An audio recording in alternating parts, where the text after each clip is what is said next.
What I want to get into now is that really practical aspect of like breaking that pattern, right? Because that's where most of us are. We have that negative self-talk. We have the victim mindset.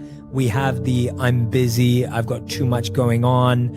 I'm overwhelmed. I'm experiencing anxiety. It's that person at work. It's my partner. Like we have that. That's reality of where we are today. Yeah. How do we break that pattern in a way that actually makes a difference and is easy enough as a starting point? Yeah, it's been said that you should meditate for 20 minutes a day. Unless you're really busy, then you should meditate for an hour a day. Yeah, I love that. That's why, by the way, that's why I meditate for 2 hours a day. Yeah. So look, I mean, information is what opens that door. I mean, if you think that your thoughts have something to do with your future, just from a theoretical standpoint, that your thoughts create your destiny, and you think 60 to 70,000 thoughts in one day, and 90% of those thoughts are the same thoughts as the day before, well, then your life isn't going to change very much as long as you're thinking the same way.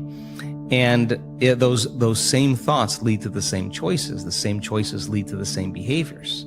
The same behaviors create the exact same experiences, and we anticipate the same feelings or emotions from those experiences, and those emotions are the payoff that drive our very same thoughts. Well, our biology, our neurocircuitry, our neurochemistry, our hormones, and even our gene expression will be equal to how we think, how we act, and how we feel.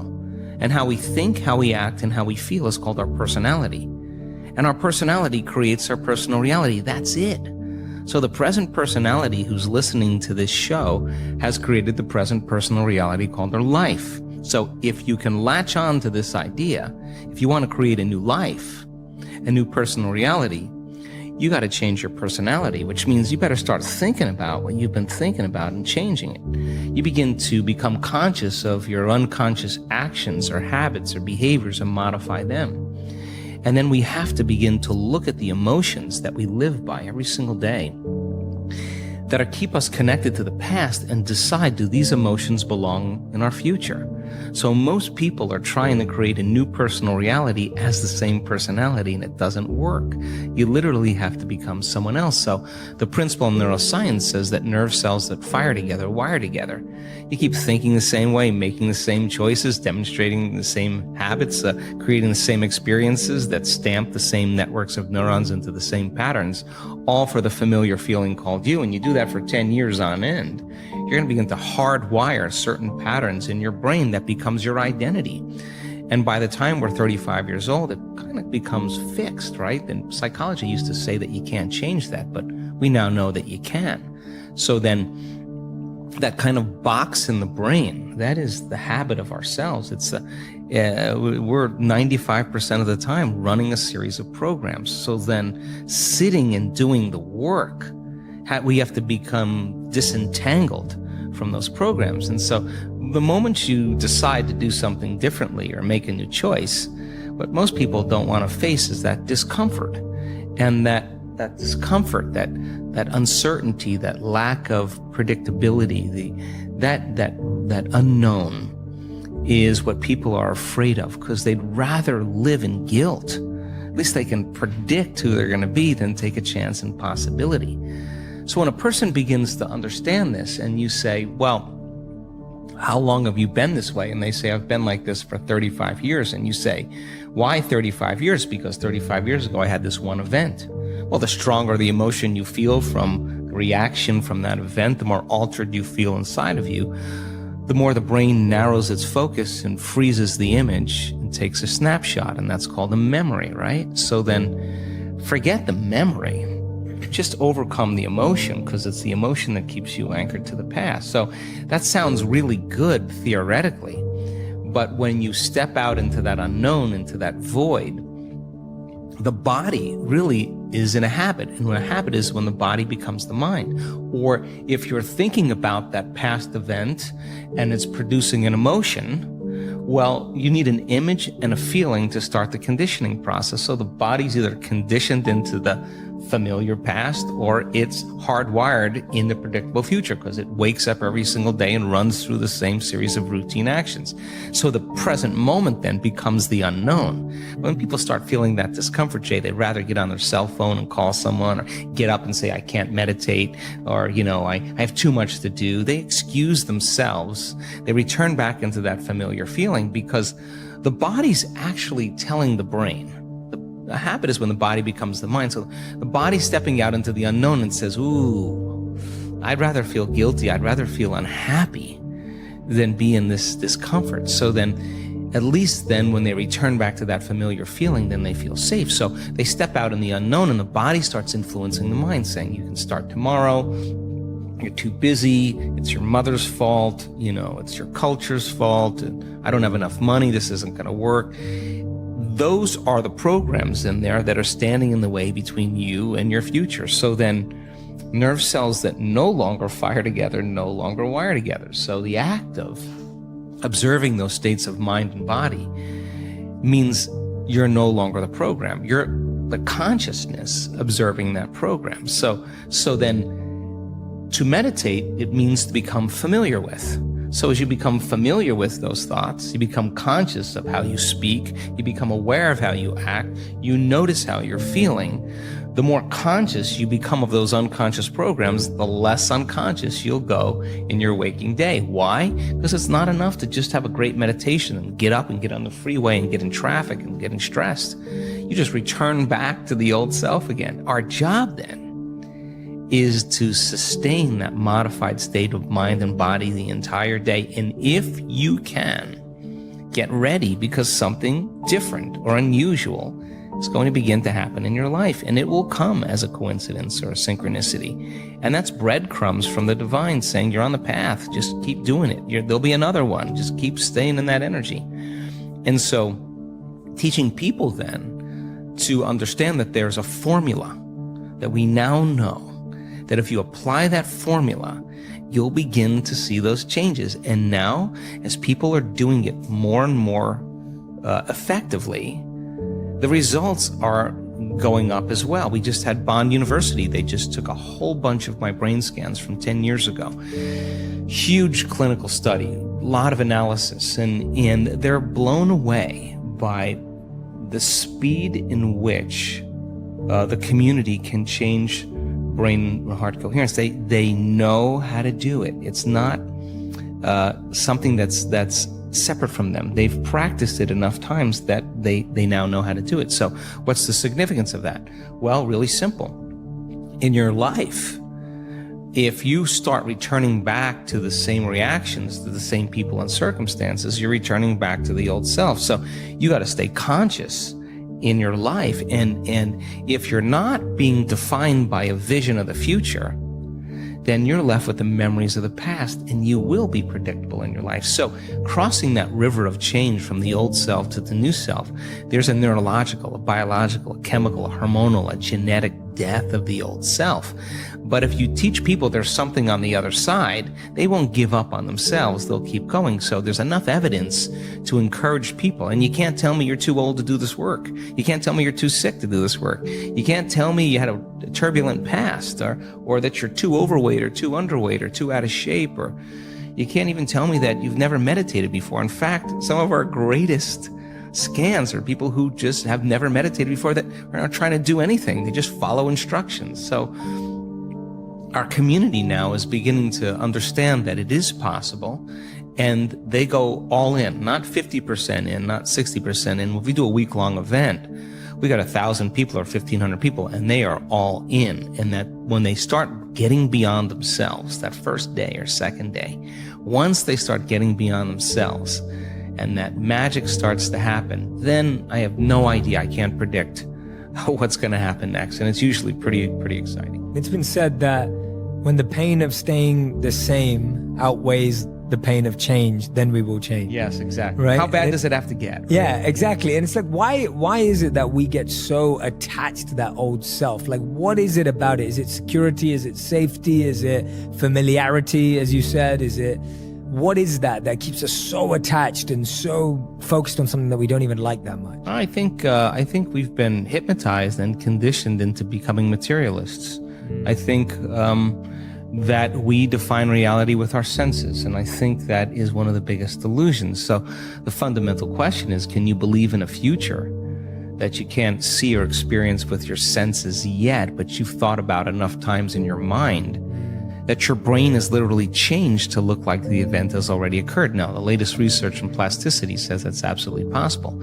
And can you select a new possibility in the quantum field and begin to emotionally embrace that future every single day to such a degree that your body, as the unconscious mind, the objective mind, does not know the difference between the experience in your life that's creating the emotion and the emotion that you're fabricating by thought alone, to the degree that you begin to signal new genes and new ways to change your body to look like the experience has already happened. Now, the latest research in epigenetics says it's absolutely possible. Now, think about this. Every day, installing the circuitry, every day conditioning the body into the emotion of the future, that your body begins to change to look like it's already happened. Now, this is where it gets fun, because now you no longer have to go anywhere to get it.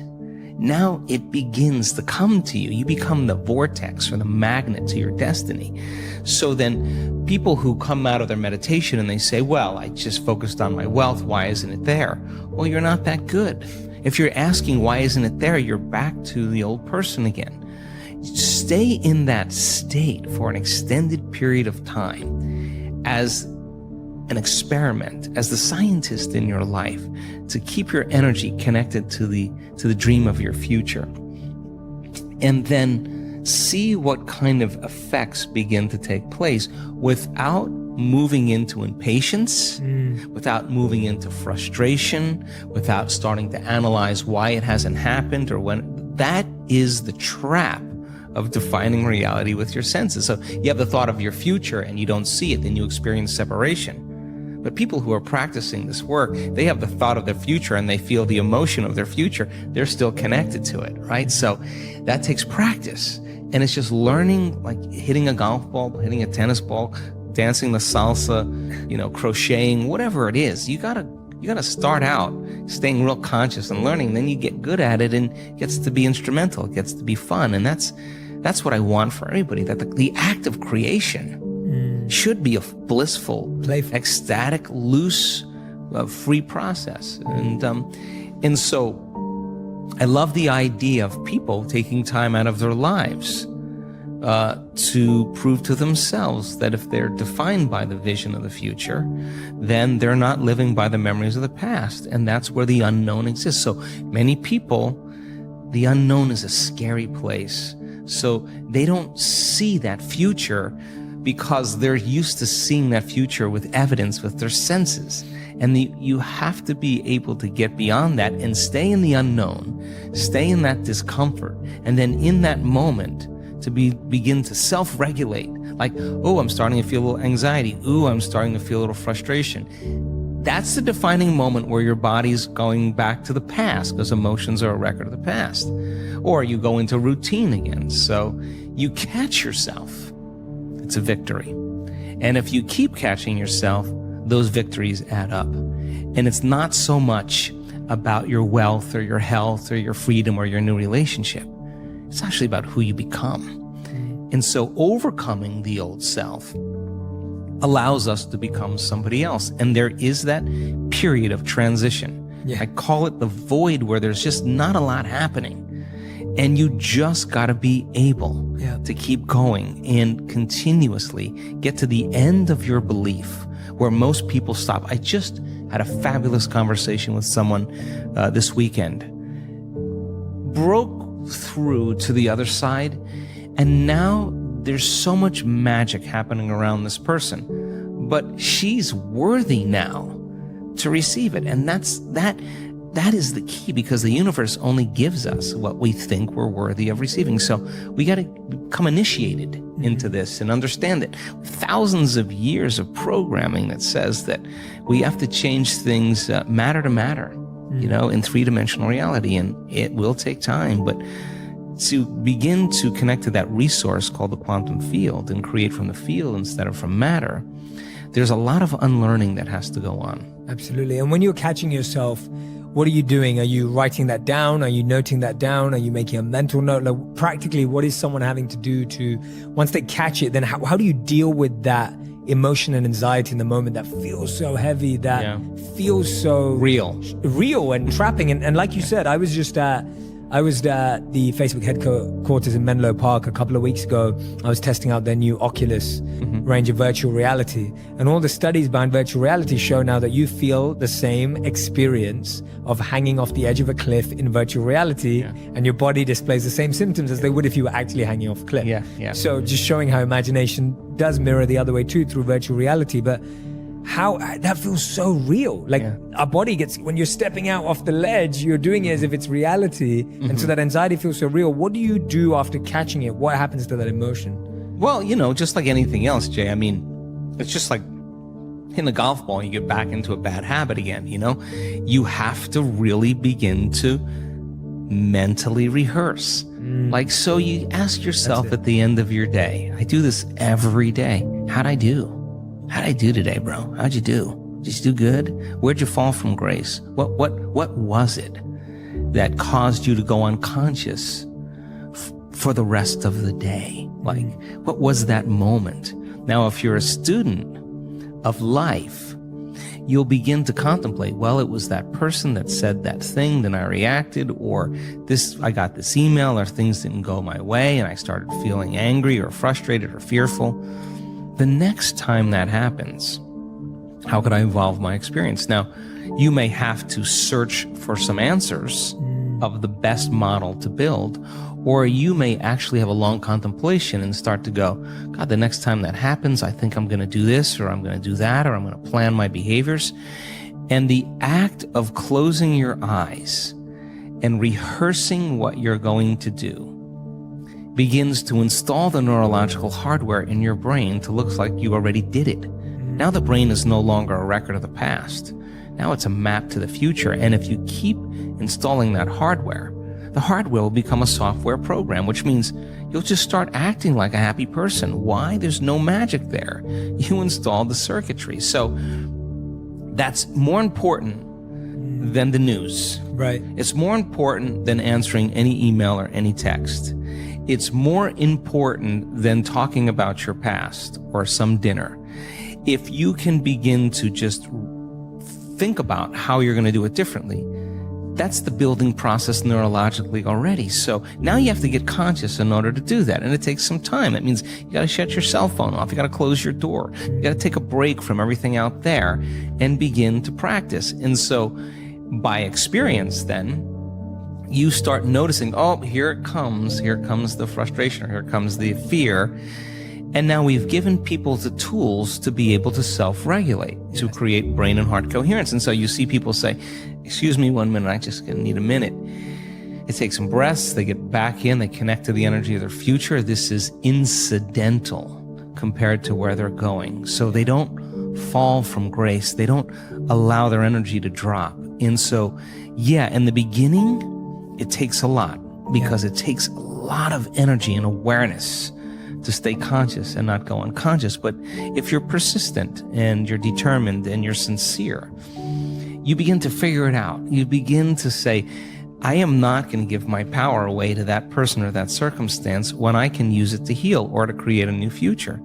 And so people then won't excuse themselves and say, I had a hard day yesterday, I had a fight with my coworker or my ex, and I don't feel like doing the work. Well, that's the time to get back on the horse. Yeah. Because it's all of those times that we self-correct. Those are the most valuable moments to us. People who've had profoundly transcendental experiences where we say, got lit up, they connected, and their brain goes into very, very high coherent states and super gamma patterns that are way outside of normal, and they have a transcendental download or connection that's mystical. They look back at their entire life. They don't want to change one thing in their past because it got them to that moment. That's the moment the past no longer exists. Now, by the same means, they look back at their past and they see all those tough moments where they overcame themselves and they fall in love with that person. They don't look at the good meditations or the things that went well. They know that it was those moments that got them to this moment. And I think then that's when they begin to understand that all of the hard work, all the effort, in who we become makes, no one can take that away from us. So then once we arrive at that level and we experience whatever the dream is or whatever we create, the next thing is do it until you fully enjoy it. And then when it gets boring or predictable, let's go again. Let's do something else. Yeah. And I think that's evolution.